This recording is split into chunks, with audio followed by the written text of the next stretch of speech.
शिवशाहू फुले आंबेडकर चळवळीतील कार्यकर्त्यांच्याकडून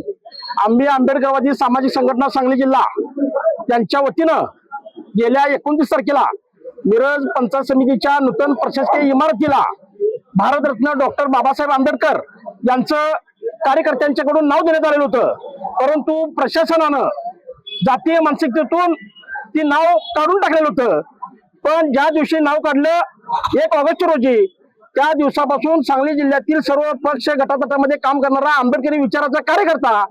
या ठिकाणी एकत्र येऊन जिल्हा प्रशासनाला, मिरज पंचायत समिती प्रशासनाला, तालुका प्रशासनाला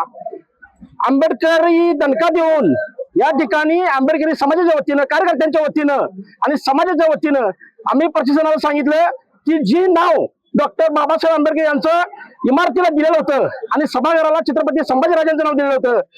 ती नावं सन्मानपूर्वक आपण या ठिकाणी लावावी, अन्यथा आम्ही सर्व शिवशाहू फुले आंबेडकर कार्यकर्त्यांच्या वतीनं पुन्हा तीव्र स्वरूपाचं आंदोलन करतो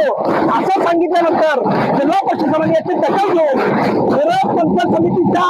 विशेष सभेमध्ये या दोन्ही महापुरुषांच्या नावाचा ठराव झाला आणि सर्व मिरज पंचायत समितीचे सभापती, उपसभापती, सर्व सदस्य यांचं आंबेडकरी समाजाच्या वतीनं या ठिकाणी मनापासून धन्यवाद देतो, कारण त्यांनी सर्वांमध्ये ठराव पास केला आणि आज हा सोनेरी दिवस मिरज तालुक्यातील प्रशासकीय इमारतीला या ठिकाणी परमपूज्य बाबासाहेबांचे नाव देण्यात आलं आणि सभागृहावर छत्रपती संभाजीराजांचे नाव देण्यात आलं. त्यामुळे आंबेडकरी समाजामध्ये शिवशाहू फुले आंबेडकर काम करणाऱ्या कार्यकर्त्यांना आज खरोखर आनंद आहे आणि आज आमचा भाग्याचा दिवस आहे असं आम्ही समजतो. जय भीम, जय भारत. आणि या लढ्याला ज्यांनी ज्यांनी पाठबळ केलं त्या सर्वांचं, सर्व कार्यकर्त्यांचं, सर्व पक्षीय कार्यकर्त्यांचं या ठिकाणी मनापासून धन्यवाद देतो. तर सगळ्यांचा बळ झाल्यामुळं, सगळ्यांनी ताकद दिल्यामुळं हा लढाई सुरू झाला आणि परमपूज्य बाबासाहेबांचं नाव त्या इमारतीवर झळकलं. त्यामुळे परमपूज्य डॉक्टर बाबासाहेब आंबेडकरांचा, परमपूज्य डॉक्टर बाबासाहेब आंबेडकरांचा, छत्रपती संभाजीराजांचा, छत्रपती संभाजीराजांचा, छत्रपती शिवाजीराजांचा,